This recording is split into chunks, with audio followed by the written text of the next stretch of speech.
Mike stole my thunder because I was going to ask how many people here went downtown on the bus with their parents to Hudson's. Maybe 8 downtown. If it wasn't at Sanders, it was on Hudson's 13th floor. I always like to ask who worked at Hudson's. Several. Okay, so you are Hudsonians, right? By nature and by your training and what you did for the company. I'm a little bit different. I never worked at Hudson's, but I grew up on the east side of Detroit, so we could take the Gratiot bus downtown. I have fond memories. I've only realized later in my life that I was gifted with.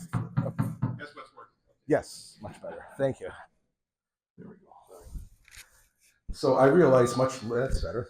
Much later in life that I have a kind of a special memory capability. So I can remember things back when I was 3 years old and so forth. So, I had all those memories in me. And I was asked, because of the books that I wrote previously, if I could come to the groundbreaking for the building that they're building down there on the hole that was Hudson's, and for so many years since it was imploded.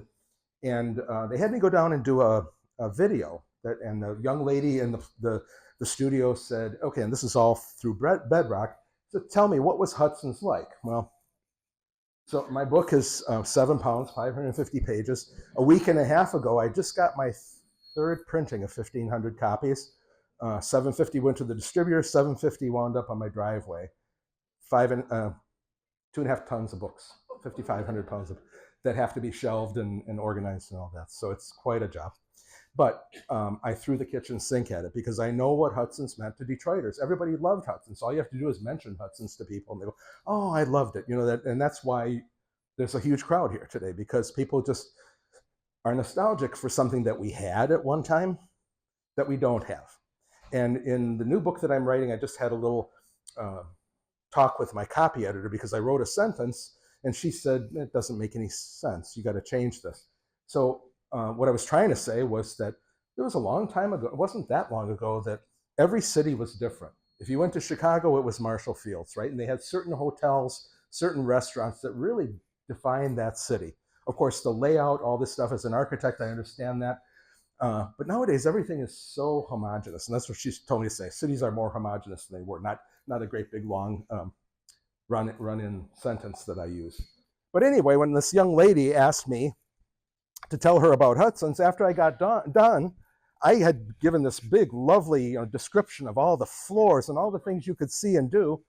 And she said, after the video was done, or the interview was done, she said, "I didn't understand a word you said." She was a young lady, maybe in her 20s.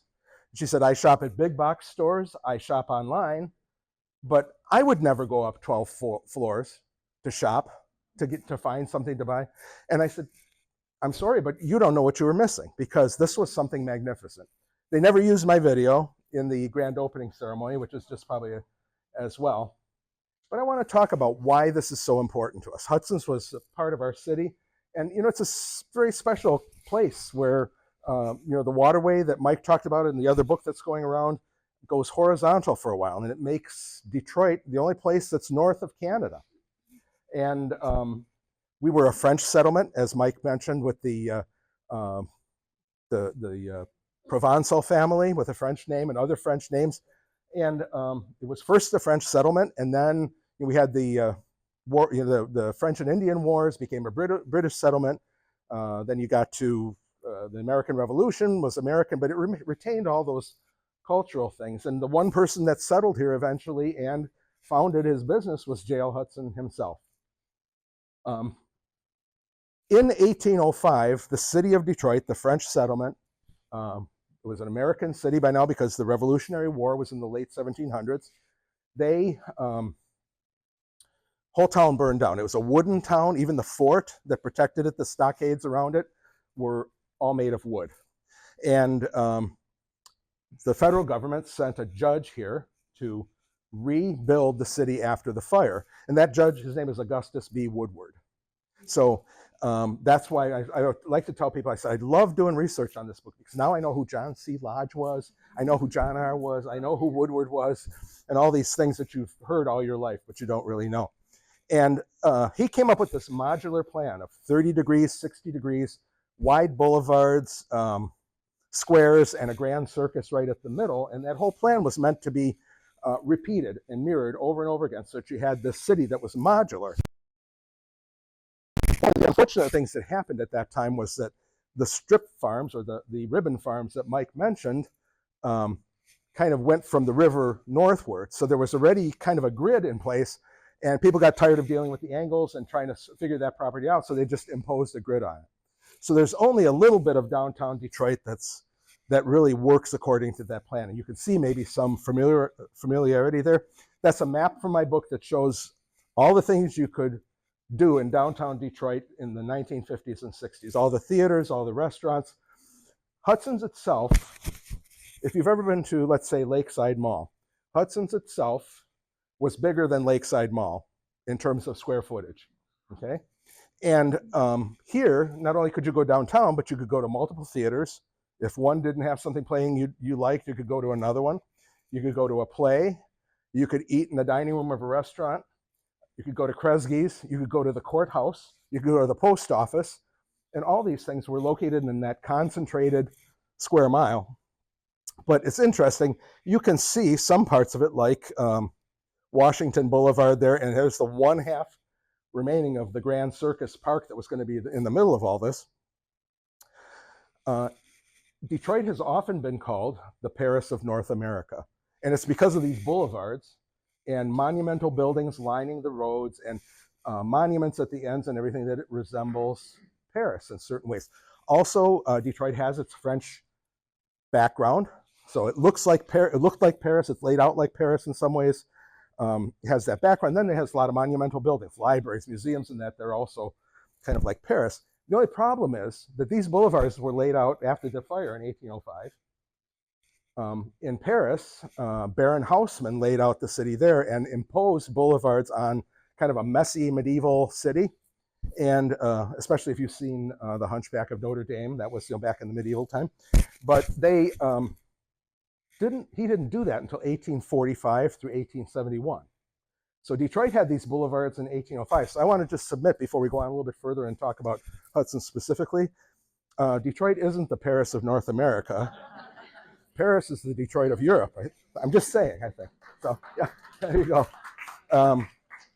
Now anyway, J.L. Hudson came to Detroit. Not directly. His father was a coffee and tea merchant in Newcastle upon Tyne, England.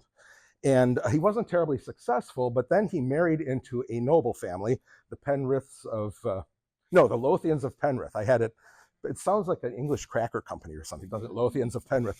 But his father married this lady, and her family did not like him. He was a common merchant, right?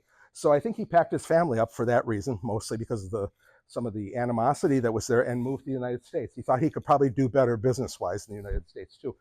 So he came to Hamilton, Ontario, and it really wasn't the case, that it was very difficult. I don't know whether his business instinct wasn't great or whatever, but a lot of, the whole story of J.L. Hudson's is kind of a rags to riches type of thing. Now here he is as a young man, probably, around the time he arrived in Detroit. He and his father, when he was in Hamilton, Ontario, he got his first job. He was a messenger for the Western Union Telegraph or whatever at the time. Lost that job, got to be a courier for the railroad. That didn't work out. And so the young J.L. Hudson, as a boy, got a job pushing carts of groceries up what was called the Mountain in Hamilton, Ontario. If you've ever driven through there, the city's definitely on 2 levels, and that's part of the Niagara Escarpment. But he had to push groceries that were being delivered to homes up on the mountain as a little boy. And it was hard work. But one of the things that he wrote in his memoirs, and I've been through, a lot of J.L. Hudson's writing, speeches, and things like that are at the Burton Historical Collection in the library downtown. And this little quote there says that when he got that job, and he was the one that was starting to bring income into the family, his parents allowed him to have butter on his bread. That if you didn't work in that family, they'd feed you, but you got no butter on your bread. So I can't imagine any of us we live blessed lives, of great bounty, and no matter how things get, we all seem to survive somehow. But imagine not even being allowed to have. What kid would even allow? My bread is dry, Ma. The screaming and the yelling would. would ensue. But he was very proud of himself that he was able to work and provide for the family. So his father, not being successful, moved to Wisconsin, then to Grand Rapids, another lack of success after another. Eventually, by the time J.L. Hudson was old enough, he and his father opened a store in Ionia, Michigan, which is still northwest, out towards Grand Rapids, that north of there. So the thing in Ionia was that they were actually successful. So they had money to invest in a number of things and build their store business up. But in 1873, there was a terrible worldwide recession, and that wiped them out. So they had to declare bankruptcy. And for the ensuing years, J.L. Hudson himself was very upset at the fact that he could pay off his creditors when that store went bankrupt, but only 60 cents on the dollar. And he was upset because he felt these people gave me $1 worth of merchandise, and I cheated them out of 40 cents on every dollar there. So this is going to come back in the story, but that is it's a very formative event in his life, I think, that he had to go through that bankruptcy. And it just proves that a lot of people who are successful, they try a lot of stuff and fail at it until they hit the jackpot. So when he was in, that bankruptcy happened, he met this fellow whose name was Christopher R. Mabley. Mabley had the biggest department store in Detroit at the time. It's called Mabley and Company, and it was located where the Bedrock headquarters is right now on Woodward Avenue. And it was a building that housed, it was a number of things after it was a department store, very run down, and it's been remodeled beautifully lately. If you ever go downtown just south of Campus Martius, look on the east side of Woodward and you'll see it. And it says Mabley and Company on the top of it now. And it had the Grand Trunk Pub was in there like in the 60s and 70s, because I worked downtown in that area, go to there for lunch sometime. But Mabley offered him to work at his store in Pontiac. So he worked there, and Mabley saw how good J.L. Hudson was at selling things, merchandising, and dealing with customers. So he said, well, tell you what, I want you to come downtown to my big store and work there. So J.L. Hudson took the opportunity, went downtown, and became an employee at Mabley's big department store in downtown, which was quite small by our standards, but it still was big for the day. Problem was Mabley was a drunk, that he was in his cups most of the time. And the legend goes that the building that was just north of Mabley's, right now is the old First National Bank building, a big hulking office building downtown. But at the time, it was the Russell House Hotel. And the first Pontchartrain Hotel was on that property as well, a little bit later on. But the great thing for Mabley was that his office on the second floor had a door right into the bar of the Russell House. So he could just go into the bar whenever he wanted and drink. And unfortunately, what happened was that he had no control over his store. He was busier drinking. He had a very meddlesome wife that would argue with J.L. Hudson about the way he was running the store and different things. They got into almost fisticuffs sometimes. But, Mabley was just out of it because of the drinking. Unfortunately, a sad story, really. But at one point, Mabley and his wife decided they were going to go take the grand tour of Europe. And they left J.L. Hudson in charge of Mabley and Company. When they came back, they were shocked. The whole store had been transformed. Merchandise was moved around. Displays were refreshed. Even the merchandise mix changed. There was other merchandise in the store. And Mabley walked in the door and said, what the heck have you done to my store? And of course, his wife just started then rattling on about it. And he had a copy of the month's books there and said, well, this was our income last year. How do you like that? And he had so transformed the income and the popularity of the store in that couple months that they were in Europe that it was a shock. So right at that point, Mabley made J.L. Hudson a partner. And he was allowed to kind of carry his way in the store. But to have a boss that was half out of it most of the time wasn't very pleasing. And by 1881, J.L. Hudson decided he was going to start his own business.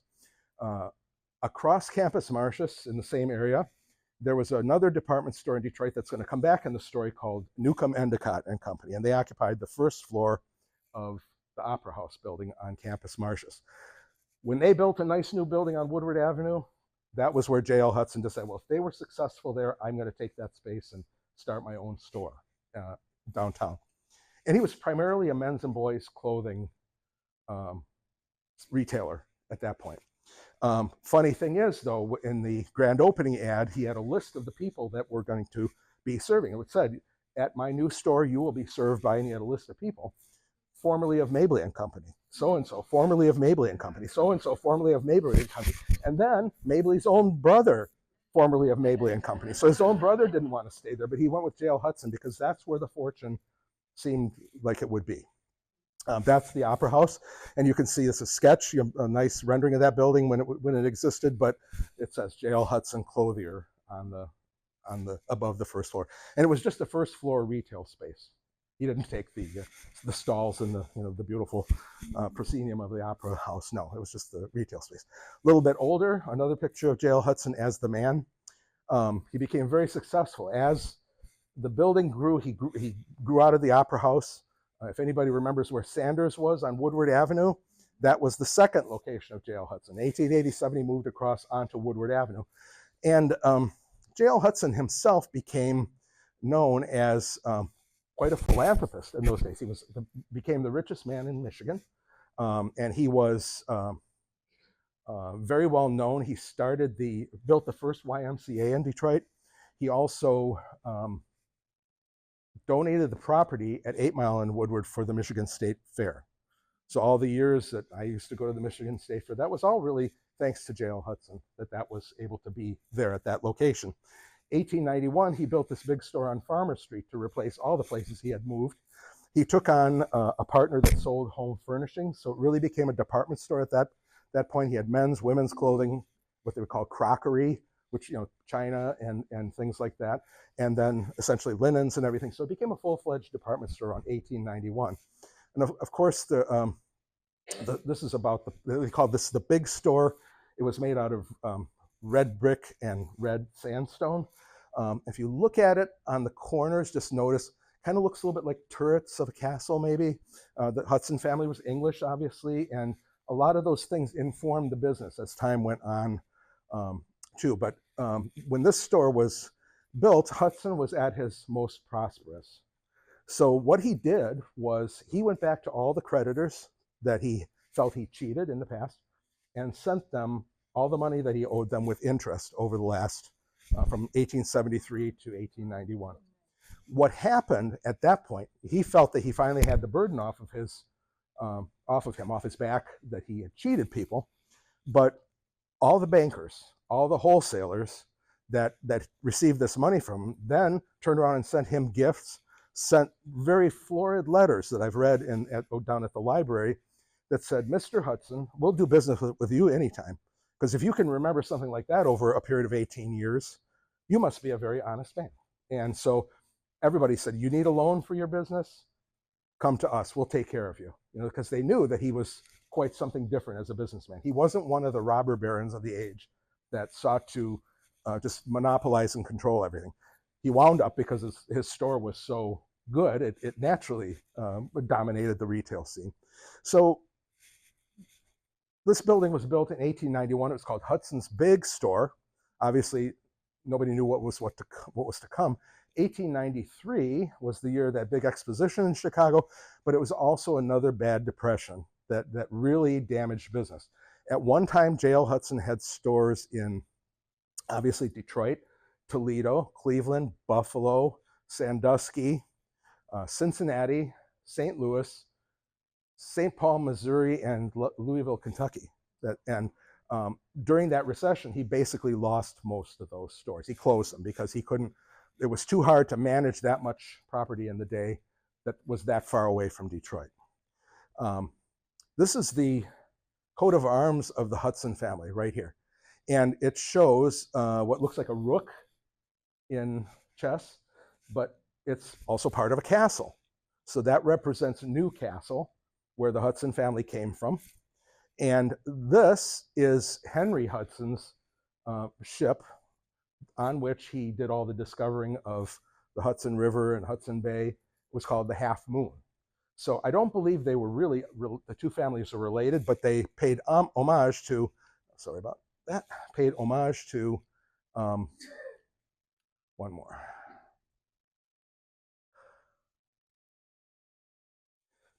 Paid homage to that Hudson name, and also Newcastle, where they came from. Now, people have always asked, did Hudson sell cars?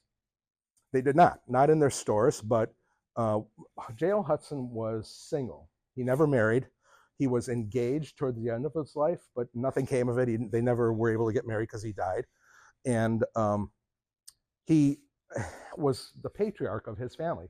He had some brothers, but then also a lot of sisters. So they could live at home with him. They had their own quarters. They probably did things around the house for him, but he took care of his whole family, essentially, in his life, because the father had passed away by then. The mother died much earlier after having 8 kids. All that in those days was kind of rough.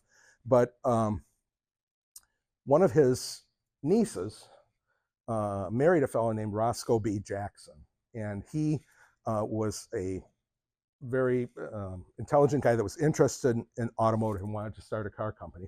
And there was another partner that just slips my mind right now what the name is, but he came from Oldsmobile. And the two of them proposed to J.L. Hudson that they wanted to start a car company. So J.L. Hudson was very fond of this niece that was married to the guy, and he decided that he would bankroll the whole company for them.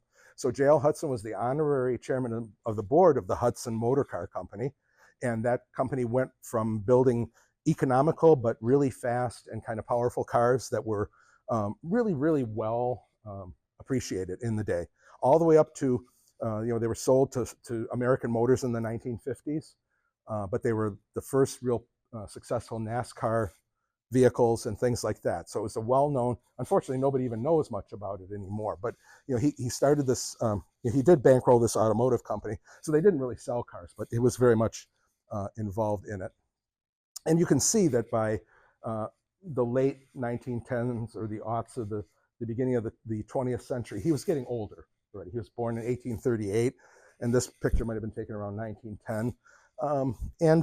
The employees and the people that he knew that worked with him every day noticed that he was slowing down. He wasn't quite the brisk man walking about town, taking care of business and making sure the store was being run perfectly. So he started to slow down. But by the time he got that age, he was just known as sort of the great man of Detroit. He was really generous.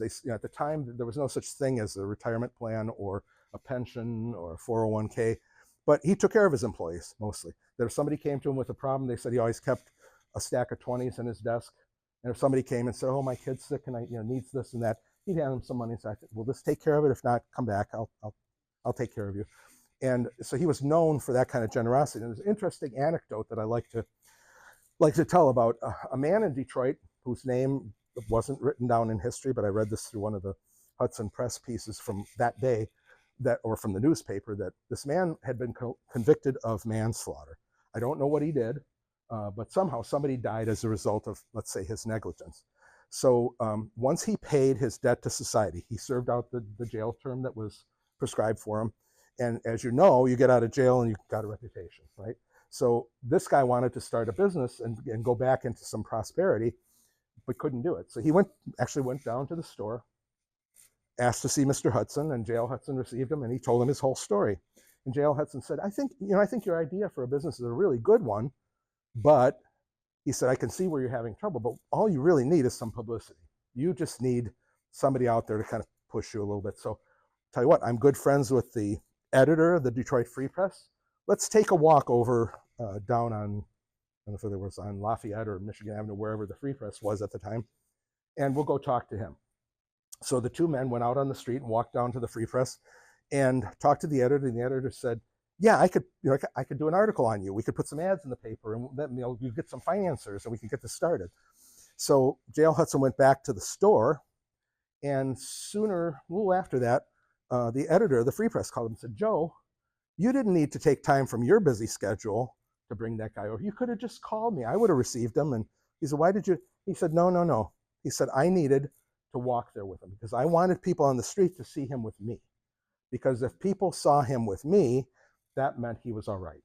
And he said, so the walking there was part of the whole thing. So, I mean, just kind of a really thoughtful businessman. We can't hardly get customer service to return a call on some of the stuff we're dealing with these days. And it's just ridiculous. But, he was of course, things were smaller then, times were different. Unfortunately, like I said, he was never married. So the question, as in any business, is what would the succession be of that business when he was gone? Well, his sister that remained in Ionia married somebody by the name of Weber, and they had 4 boys and some girls. But what J.L. Hudson did was one by one, when these boys were early enough to leave the home, they came and lived with him, and he showed them the operation of the store. They started out at the very bottom of the totem pole, but learned how to do things in the store. And so these were the famous Weber brothers that Mike mentioned earlier. And of them, there was Richard Weber, there was James and Joseph, or Joseph and James, B. Weber, and Oscar Weber, who was the youngest of the Weber brothers. Oscar was the only one that actually went to college. The others had no education beyond probably grade school, but they wound up running the third biggest department store in the whole world.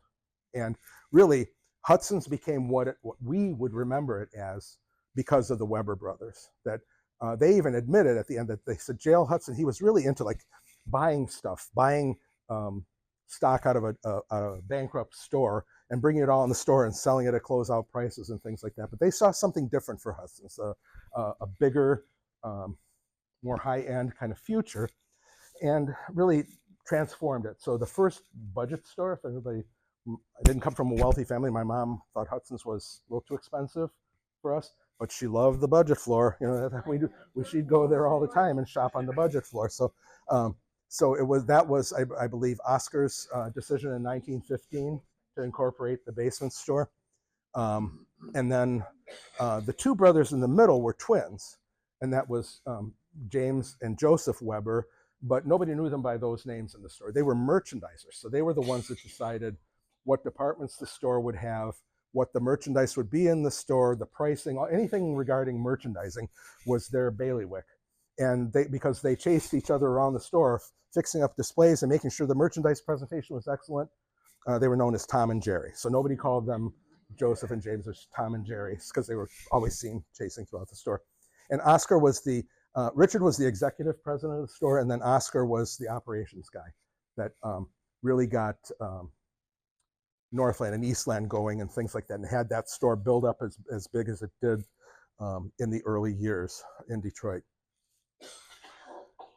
So by 1923, J.L. Hudson's in this sketch, which I like because it kind of shows the excitement on the ground floor of the store that we remember from downtown Detroit, because there were all those beautiful window displays. There was a great big marquee that sheltered people from the rain and kept the sun off the displays and things like that. But that was only on Woodward Avenue. They had slowly crossed in 1910, before J.L. Hudson died, they crossed over the alley onto Woodward Avenue with a little 40-foot building, but it all grew bit by bit as they bought property, expanded the store.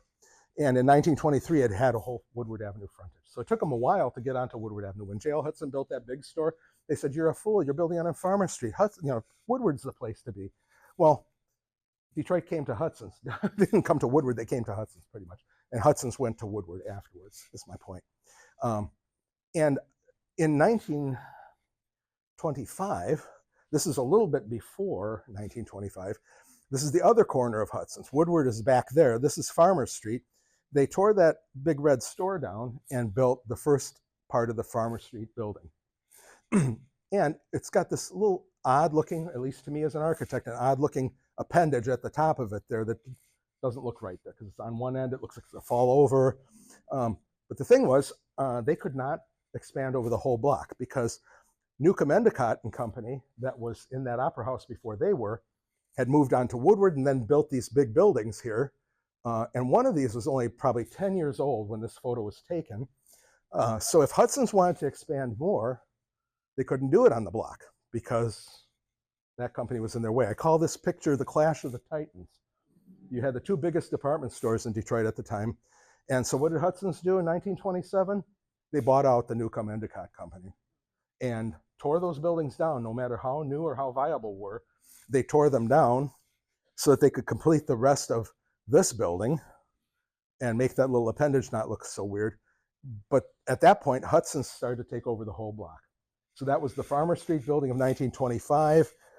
The Woodward Avenue building was all those narrow old buildings put together. And then in 1928, they built the Grand River building. And it was all called the Greater Hudson Store at the time. 2.3 million square feet of space. This picture is taken in 1946 because there used to be a little jeweler on the corner there called Salon Jewelers, and he would never sell out to Hudson's. So they couldn't say they were on the whole block. But after the war, they were able to acquire the building. Salon moved somewhere else. Salon was actually a tenant at Northland and Eastland. But you can see that they're building, oops, wait, a little bookend to that whole complex there. That odd little appendage became the Hudson Tower that we all remember when we would drive around Detroit. At night, there would be 4 red Hudson signs, one on every side of that tower. And it was a landmark for sure that that everybody, and it shows how Hudson's dominated over the retail of the city of Detroit. Sure, you had Crowley. Sure, you know, for a while you had Kearns and all that, and you had your Winklemans and B. Siegels and everything, but the real center of everything was actually the Hudson's. There's no way that, and other cities have 3, maybe 4, maybe 5 department stores spread along a long street, and people would walk from one to the other. But none of those were, as big as they were not as big as Hudson's would be. A friend of mine, my copy editor, actually said, I'm going to Cleveland, what should I see? And I said, well, you know, they had a department store in Cleveland that was like Hudson's. It was called Higbee's. And it was in the Christmas Story movie, which I'm sure you see, but it's a casino now. The store unfortunately closed like Hudson's did. It's a gambling casino. Now that tells you something about our society, but you used to go into a store and bring something out. Now people just take their money there. I'm telling you, the turnaround money on there is a whole different thing, but it's still quite a beautiful building. It's been restored. And she actually went to see it. And she said, that was really impressive. I said, yeah, but it was less than half of the size of Hudson's for a big city like Cleveland. And they had 3 or 4 other stores down the way. None of those stores could dominate the way Hudson's did in Detroit because people just loved it. It gave them everything they wanted. Again, here's the photographic version of that one picture. You can see the activity and the bustle on the street right outside of it in the heyday of Hudson's. And so I'm going to go a little bit further first. When the Weber brothers started getting older and were looking at retirement, and this would be the late 50s, mid to late 50s, and they were getting older and they were looking for an heir apparent. It was the succession question again. And James B. Weber's son, James B. Weber Jr. here, was widely seen to be the heir apparent, that he was going to really follow his uncles or his father and his uncles into business there. And this picture was taken in 1954 when his little boy there is turning the golden key to open the Northland store. I have the whole story of Northland and Eastland in the book. I don't have time to really talk about it. I spent the last 4 years trying to resurrect the site of Northland, and because I'm an architect, I was asked to do the whole master plan for that. And one of the things I wanted to do is return the way Northland looked. Unfortunately, Eastland we couldn't do anything about, but Northland wanted to turn it back to the way it looked in 1954 before it was enclosed with a lot of drywall and acoustical tile, to have the gardens and the nice spaces outside and everything, and then find new uses for the building like loft apartments and retail and a number of other things, and then build a whole bunch of, build a walkable community around it, let's put it that way. Unfortunately, I got kicked out of my job. And one of the reasons was they weren't doing what they had sold people, and I was really upset about that. So unfortunately, I know that building really well. I thought it was in my hands to save it. Unfortunately, it didn't work that way. But anyway, so James B. Weber Jr. was going to be the head of Hudson's. In 1956, he went up hunting near Alpena, where they had property, and died of a heart attack. Unfortunately, he was in his 40s, so he was quite young. And Hudson's was left with no heir. And there was, aside from a lot of praise for him, he started a torch drive. He was very much the city philanthropist, like his uncle was, but he didn't live to do that. So they had to find somebody. And what happened was this gentleman, I mentioned that J.L. Hudson had a store in Buffalo. That was the only one that made it through that 1893 depression, because it was J.L. Hudson's brother himself that managed that store. And he eventually sold the menswear.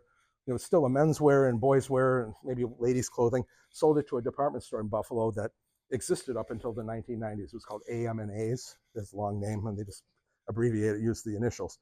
But J.L. Hudson Jr. was from Buffalo. He was J.L. Hudson Sr.'s grandnephew. So J.L. Hudson's brother was in Buffalo. His son took over the store eventually, and then that was the son's store.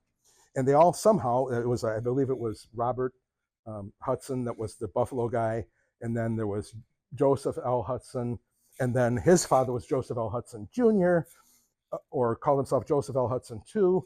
And when he came to Detroit, he decided that I'm going to just call myself Joseph L. Hudson Jr. because I'm kind of the son of Joseph L. Hudson. So that's how it's a little bit of a complicated nomenclature.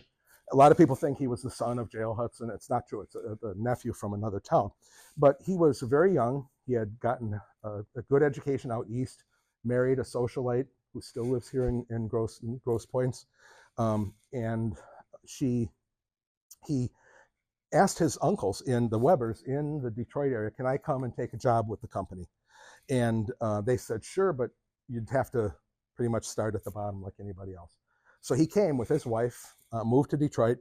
He's done military service. He got out of the military, moved to Detroit the same year that James B. Weber Jr. died, and they settled here. And so a good friend of mine, I'm actually going to the airport after this to fly to my godson's wedding in Florida, but it's a grade school chum of mine. His wife was married to a man by the name of Don Brown, who was personnel director for J.L. Hudson's for a lot of years.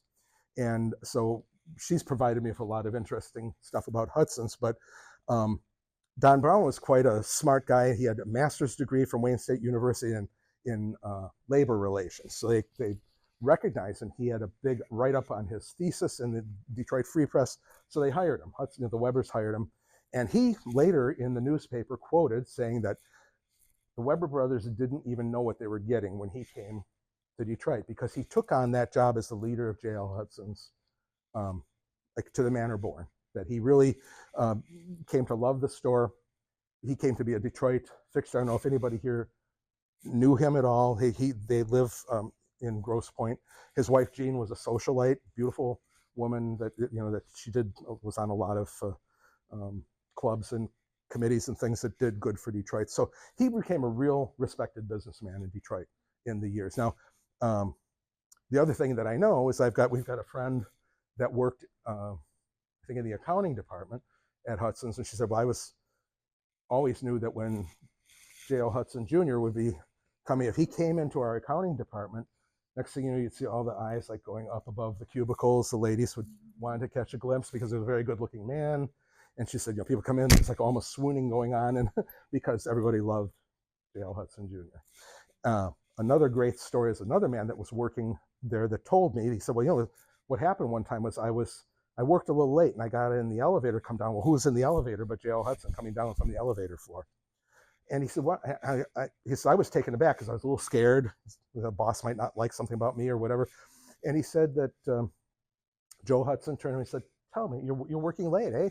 He said, yeah, I had some things to finish up and just thought I'd get it done before I went home. And he said, well, tell me. He says, answer me something. He said, do you like your job here at Hudson's? And he said, yeah, I actually really think I do. And he said, well, that's good, because he said, I'd hate to think that our family and our company go so far to try to make this a family of people, and they shouldn't have to come to work and not enjoy it. So that what you told me just made me really happy. And he said, wow, that guy didn't even turn and look at me, but instead he engaged in conversation, and we had a really nice thing. So I was able to relay that in the book because I thought it was really showed the fellow's character. Now he died in 2019, unfortunately. So he was just a boy, really. I mean, he was a young kid when he took over.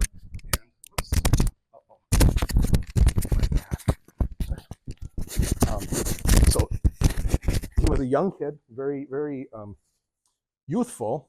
Here you can see him with the manager of one of the Hudson's Budget stores, freestanding, that was built, this one in particular, in Madison Heights. So they had some just Hudson's Budget stores in communities that weren't really high end, that they were a good location for that. But it's just amazing how he grew into that position from a very youthful thing. So the company just grew, with Eastland and Northland in 1954, Eastland in 57, then a lot of branches, became even a bigger operation as Detroit spread out. The building itself that we remember, everybody remembers walking down those aisles where there were just banks and banks of elevators, and there was white globe lights. The top one would go if it was going up, the bottom one if it was going down. Fast, shiny stainless steel escalators to get from floor to floor. It didn't bother anybody that there were 2 basements and 14 floors of retail, really, because there was something to see at every corner, right? That store had 25 floors, 27 if you count like the first storage in there that was several floors, 51 elevators, something like 550 fitting rooms. Just an amazing city in itself. It had the budget store had 2 basements with clothing on one and then home furnishings on the other. But then there were 2 basements below that with equipment, machinery, marking rooms, etc. Just a hugely remarkable, I don't think they could even build a building like that today. Just a remarkable place with all this stuff. I can remember as a kid, my mom going shopping, and she was in the basement. And I was old enough to go off on my own. And I was a decent kid. I was not going to, she knew I wouldn't cause trouble or something like that. So I went up, of course, to the toy department. And I was looking around, looking at what they had. I wandered into this room, and it was all for kids that had microscopes and liked doing science projects. And they had like a little alcove with jars like this. It wasn't pickles in them. It was big cicadas and pig fetuses and all that they could dissect. And we did it in high school biology class. But Hudson's carried that stuff. I mean, where would you even get something like that? Now, Amazon, maybe? I have to look up, like, where can I get a giant cicada in a bottle of formaldehyde, right? But it just goes to show you the huge range of merchandise that was in that building that you wouldn't find in even later years. And there's, Von Maur is probably considered a really good department store, but it's a really good clothing store. It's really mostly what it is. Even Jacobson's here had furniture and other things like that. Whereas today, these stores just don't have that depth of merchandise that place had, which is what made it so special. And everybody remembers the layout that, along Woodward Avenue, all those counters and everything. But to get from the Woodward Avenue store to the Farmer Street store, you had to go through the alley. And the alley, especially if you were down there in the wintertime, you'd see a sign there that would say to Farmer Street on these beautiful revolving stainless steel doors. And it was an illuminated sign that would say to Farmer Street. Well, what's to Farmer Street? The kid thinking, right? But you have to go through that alley. And all of a sudden you were in this nice, warm, beautiful environment of chandeliers and travertine marble. And then you're in a greasy, dirty, smelly alley to cut across, to go through some more revolving doors to get to the Farmer Street side. So that was and many department stores around the country were something like that. But Hudson's, I think that was just part of the thing. And really, like, being in those corridors with all those elevators and things on them, there's always a kinetic sense of merchandise and people shopping and moving around. It was like a beehive, really, right? There's that first floor. One of the reasons it had, if people will remember, there were parts of it that were very high ceiling, parts that were low, because there was this thing called the mezzanine. So I tell my wife, I said, you don't get a good mezzanine anywhere anymore, because you could go up on that mezzanine and they had a pharmacy, greeting cards, coins and stamps, the best bookstore. I'm a bookaholic. I was when I was a little kid. The reason I chose to be an architect, which I rue the day I did that, but I saw a book about Frank Lloyd Wright at Hudson's. The next thing you know, I want to do that, and then hated every minute of it. But oh well. So anyway, but I love writing and talking to you. So anyway, that mezzanine filled out part of that. They even had a restaurant on the mezzanine where you could actually see the beehive below as you sat right at the balcony of it. Lots of nice furnishings, beautiful counters. Parts of the store were more modern at one time than others. And in 1967, they did a remodel that made it look kind of French provincial, with white chandeliers with shades on them and tones of taupe and brown and beautiful moldings and all that stuff. It was quite a place. Kept everything up to date. The different fashion floors would be remodeled one by one. The 7th floor was the Woodward shops, which was sort of like Saks Fifth Avenue in New York. Very high-end women's fashion department there that was just kept pristine. Stepped off the elevator into that. This little sock-faced kid from east side of Detroit, and the plush carpets, everything was like tones of taupe and gray, smoke mirrors, gold signs, and all this stuff. I'm like, what's in this building? All this stuff. So it was just a remarkable environment. In 1959, Life magazine did an article about how department stores were preparing for the Christmas season, and they published this image. It's a cutaway of the big Hudson's downtown store, and you could. Everything on every floor. Of course, there was the Hudson Tower there. They had a swimming pool for the executives up there. a health club and things like that, fur storage, this and that. But there was a big auditorium on the 12th floor. The biggest chapter in my book is about all the events that Hudson's used to do just to draw people into the store to come there. The Great Flag, the Christmas Fantasyland, everything. Then they had sewing festival, food festival, different stuff like that. Always something going on that you could go downtown to Hudson's and spend a day and have a good time. Of course, Woodward shops were on the 7th floor, 3 floors of women's fashions, a men's store on the 2nd floor. There's that mezzanine. And if you look at that, it's published in the book on the whole spread, but you can see all the stuff like Woodward shops floor, models, ladies sitting on couches and models walking around modeling the clothes, because you didn't buy stuff off a rack over there. You'd tell the salesperson what they want, and they would send models out to show it to you and things like that. They didn't do that in the bargain basement where my mom was. I could tell you that much. Of course, their beautiful first floor with a lot of impulse items, cosmetics, purses, some menswear, and things like that. And of course, the 2 floors of the basements and all that equipment and things in the lower basements. An amazing, amazing place, the likes of which we'll never see again. And of course, they expanded to Northland, and that's got a whole story with it involving an Austrian refugee architect that came here and wanted to be the father of the shopping mall. So he developed that for the J.L. Hudson Company. And Eastland was a refinement of the Northland. It came along 3 years later, but they decided that Northland was a little rigid looking with strict, so they softened everything at Eastland, moved the buildings around here, and it was really a beautiful environment when it was first built. A fond memory of myself going to Eastland to shop a lot of times. Westland was the first Hudson's shopping center to actually be enclosed. It was the first of the indoor malls here Pontiac Mall was the first, but that was the first one that Hudson's actually built. So they actually built, among other things, it was Northland, Eastland, Westland, and Southland were their big project. Now, Northland, which I'm kind of intimately familiar with, is a reinforced concrete structure. When it was going to be built, the Korean War started, and the government told Hudson's, you can't build it, we need the materials for the war effort.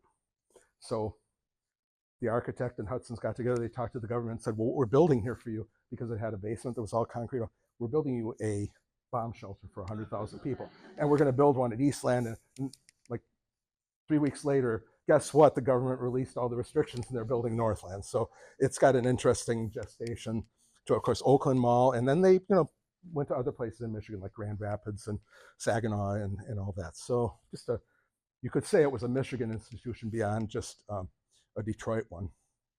Now I was talking about these events. Obviously, the Great Flag Day, they would unfurl that thing. They would roll it up on the marquee, and then they pulled the rolled up flag to the 10th floor and then unfurled. I don't know if anybody saw that when they used to do it here, but they'd have like Boy Scouts come and the Salvation Army band would play patriotic on flag. It was always on Flag Day with some exceptions. During the war, they were one of the biggest sellers of war bonds in the country, and they had, even in 1943, had a big 2-week-long war bond show where they exhibited the famous paintings of Norman Rockwell that showed the 4 freedoms that President Roosevelt at the time talked about in his State of the Union message in 1943. So it's a great effort on behalf of our country. In 1947, they commissioned a whole slew of artists. Some were from Michigan, and they were told to paint 15 canvases traveling around Michigan and paint Michigan and come back and show us what you did. And that became, in 1948, it was shown as a whole in Hudson's Auditorium.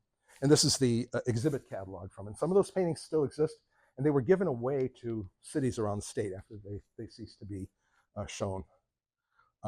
They had an auditorium in Hudson's, and for their anniversary, 75th anniversary in 1956, they had Detroit of the Future. But the few weeks before that, they had Detroit in 1881, where they showed little stores and things of what Hudson's was like in 1881 and all that. So they really did up anniversaries really well to get people in the store.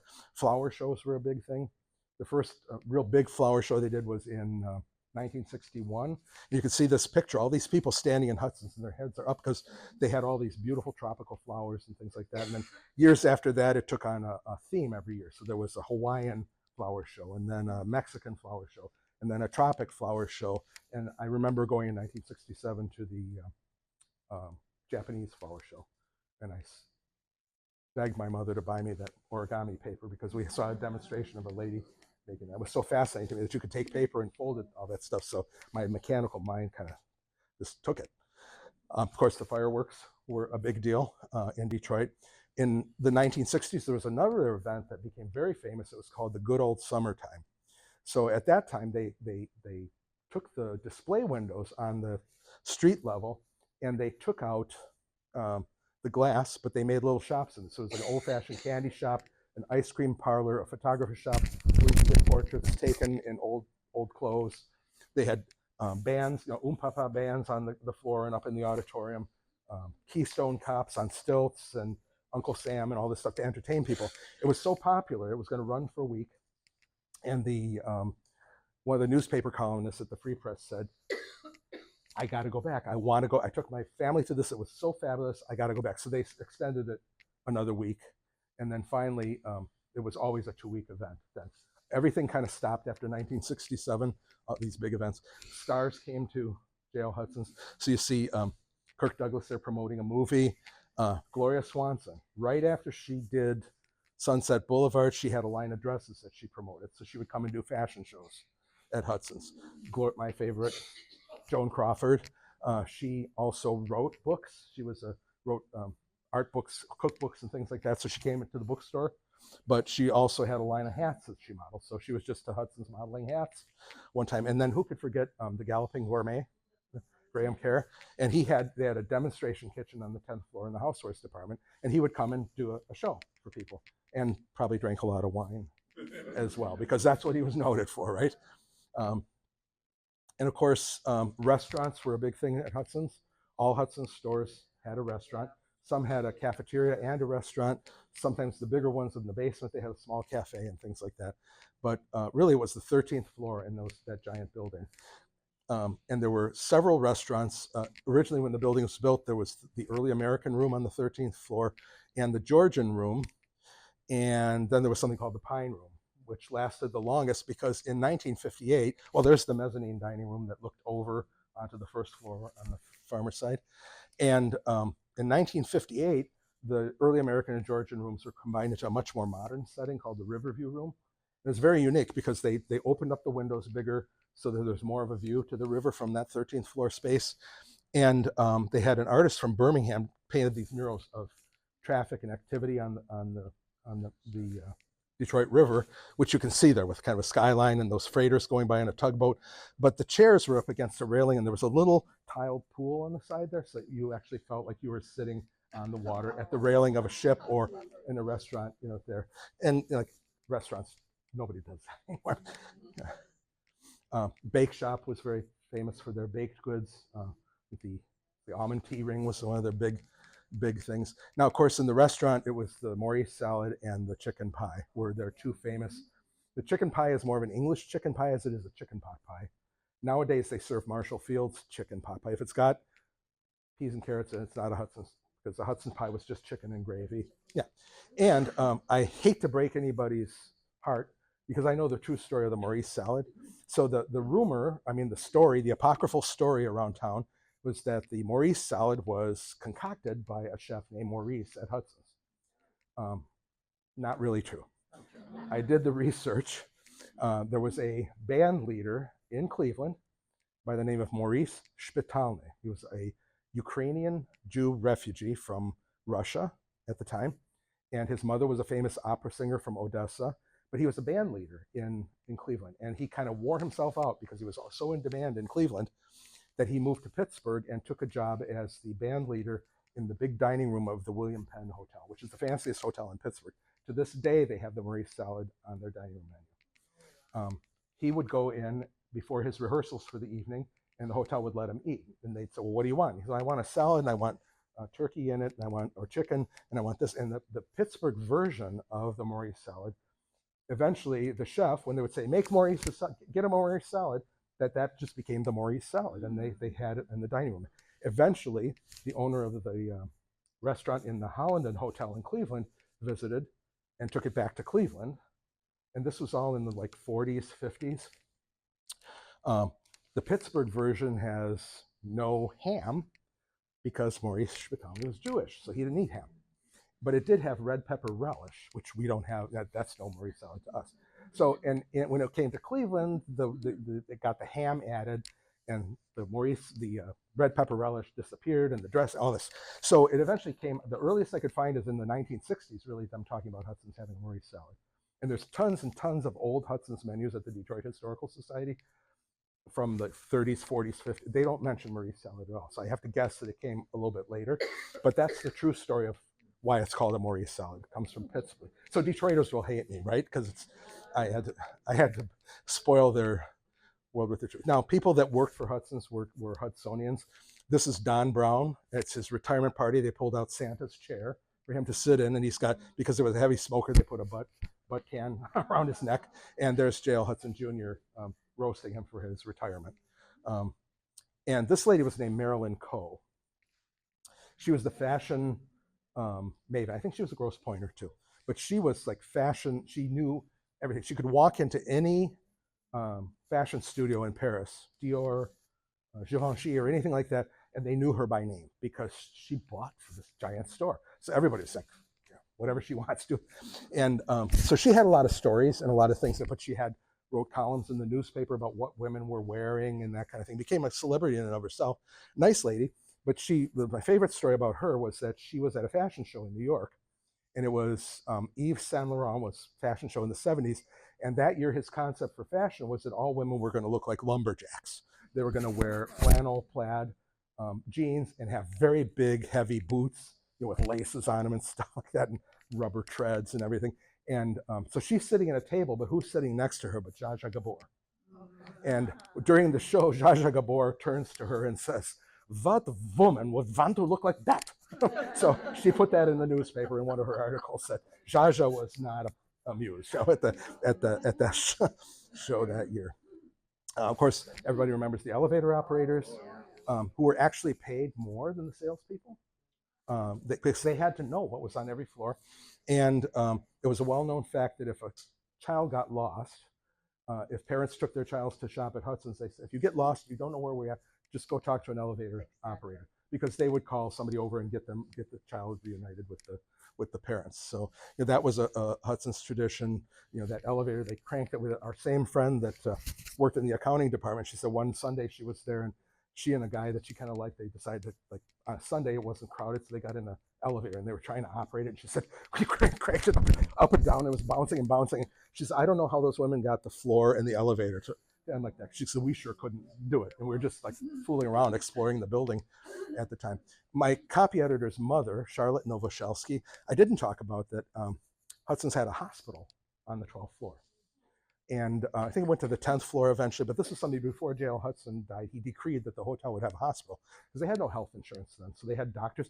At one time, they had like 8 doctors, 16 nurses. And then there was a team of 30, I think, visiting nurses that could, if you called in sick, couldn't take care of yourself, they'd ask if you wanted to have a nurse sent out to you. And the store would send a nurse to the employees. And her mother worked on the 12th floor in the garden department. There was a time when they grew shrubs, plants, and flowers on the 12th floor roof of Hudson's because they had a garden shop. And she worked in that, but she was more in a clerical situation. She slumped over at a desk, had a heart attack. And they called that hospital. Doctors and nurses came down. What I didn't tell you about that tower is that there was an elevator in there that would take a whole trailer of a semi up to any floor in that 15-story portion of the building. So the people from the hospital got an ambulance to get in that elevator and came up to that floor. They put her in the elevator. She survived. She was fine and worked for Hudson's like for another 20 years. And she was so proud that J.L. Hudson came to her retirement party, that was a real thing. So there's the hospital there, a nurse helping out employee that hurt themselves or something like that. Another people that, of course, that lady, her parents met at Hudson's. That was her mother. She met her husband at Hudson's. They had a great award-winning employee publication called The Hudsonian that informed people of who was retiring and this and that, but always had articles on different store topics and things like that. This lady, Marilyn Bowen, she worked in the offices where they dealt with, I used to deal with architects that when they were building new stores or remodeling things. But she said, when I first came to Hudson's, I was right out of high school, and I went, my mom said, go there, get a job. They hired me. And she said, I was a starstruck young girl at the time. So she probably was really into Elvis Presley, like my own sister, at probably about the same age. So Marilyn said that her first thing when she got to work, they said, Vincent Price is coming. So I want you to go down the elevator hall. And when he comes out of the elevator, greet him and then bring him back here to the office where he's going to do a book signing because he was an art critic and he was a gourmet. So he was often there. And she said, here I am, this starstruck young girl. The elevator doors open and there's this like 8-foot tall man in a beautiful cashmere coat, 3-piece suit and a hat. And she said, I just swooned. She said, I couldn't take it. I almost passed out. It was so elegant. And I had never, in Detroit, I just never saw anything like that. So I had to like wobbly knees take him to the office so that he could do his book signing and things like that. So just an amazing amount of stories that the people that work there that have over the experiences they had working. So you had the executives having stories, the shoppers having stories, even the employees too. And then so that whole employee thing. A lot of the old Hudsonians tell me it wasn't like working at a job; it was like working with a family. Because we all considered ourselves family working at Hudson. So this was the group of people when the Grand Rapids store opened. They assembled the initial employees out there to take a group photograph. Of course, it comes at the end, but Christmas time at Hudson's was really important for a lot of people. So they started really, the parade started in 1925. It was not the earliest parade in North America. That honor goes to Eaton's in Canada, but we were before Macy's for sure. And so they start off as a big children's parade, and the floats are supposed to look like toys. And because it went on and on, it became then famous for the big heads. And you can even see there was a famous float that was called the Doodle Bug, and that was there from the beginning. So a lot of traditions carried on with that. The same lady that I talked about jerking the elevator up and down, she was one time, they would encourage the employees to participate in the parade. So they would come down and they would get hot chocolate afterwards, which is really freezing. And she had to be dressed up as a bee and walk along the float with a beehive on it. And she said, I felt really stupid. I was freezing, but they encouraged us that when we saw children on the side that we had to go and mug for them, had to go and engage them, dance for them, smile with, get them. And she said, the cold didn't matter anymore when I'd see the smiles on these kids' faces that big. She said, so it was really a wonderful experience to be. And my friend's wife, we're going to see tomorrow in Florida, her father being Don Brown, she was on a Thanksgiving float one time, dressed like a turkey. So everybody has memories of that. So that was a big part of Christmas. And you can just add from the paper, there's the doodle bug again. But every year there was a different theme. The Christmas windows had themes. One year they did the whole nativity story in the windows. And these displays were museum quality because their display department was so fantastic. They could build anything and make it happen. But they had spaceship themed Christmas. They had candy themed Christmas in the windows. And every year they'd have advertisements in the paper about it. Christmas Carol was actually Maureen Bailey. And she was a student at Shrine High School in Royal Oak. And she convinced her mother and her teachers that she had an idea that Santa needed to help her. And she would be Christmas Carol. And their parents and the teachers said, well, as long as you maintain a B average in school, you can go do this. So she went down to Hudson's promotion department, and the guy hired her on the spot. Said, that's a great idea. We want to do it. So she was Christmas Carol for a couple years. The true Christmas Carol is my wife there, because when, like in a couple weeks, she's going to say, like, that Carol, that she's gone for a month. Yeah, Christmas Carol arrives and our house transforms itself, and I have to obey. So anyway, she was famous for, I think 1961, there was a very well-known performance of Peter Pan with Mary Martin on the TV, and she played one of the girls in that. So she went on to a Broadway career. She passed away recently, within the last 5 years probably. But there were other Christmas carols too. Jojo Shuddy McGregor was one, if you remember that name. A couple of famous people in the news industry also served as Christmas carols. And then the parade company got rid of Christmas Carol when people complained that it was just too creepy for Santa to have a young girl help her. So talk about destroying tradition. But everybody loved to go downtown and see the Tree of Lights on the facade of Hudson. And then that was a Thanksgiving tradition of ours, when I had a widowed aunt that put on Thanksgiving dinner, and we all piled in the car afterwards and went downtown to see the lights downtown. So that was kind of a fun thing to do. But they had shops like the children's only shop where children could go in with pennies and buy little things for their families. they were training future Hudson shoppers. But they also had the gentleman's only shop where they had very lovely dressed women inside that would model things for them to buy for their wives. Because if a man was a high-powered Mad Men type executive, they didn't want to spend time picking presents. Why not let Hudson's do it for you? And then you could have a drink or two at the time. It's a good thing, right? So, I mean, this really what I'm describing here is a culture, right, that we had that's unfortunately gone. That big book of mine serves kind of like as an epitaph or a tombstone. I tried to put everything in there that anybody could ever like or want. Downtown ended up winding looking like that. Hudson's couldn't survive, and it went away. The stores and the malls were kind of generic because they were owned. They had been bought by the Dayton Company of Minneapolis. Dayton's was buying department stores because they wanted to become a national retailer. Their owners were like, grow the business, build it, and all this. And what they found out was that that wasn't the way to become a national retailer. Target was. They also developed Target, and eventually they spun off the department stores, their own family namesake even, to concentrate on Target. So 1998, that happened. If that building had, I'm telling you as an architect, had that building survived to this day, it would be useful. It was built at a time when these buildings were built for centuries. Now, some of them, the mechanical equipment, electrical equipment would have to be replaced. But look at all the old buildings in Europe that are beautiful.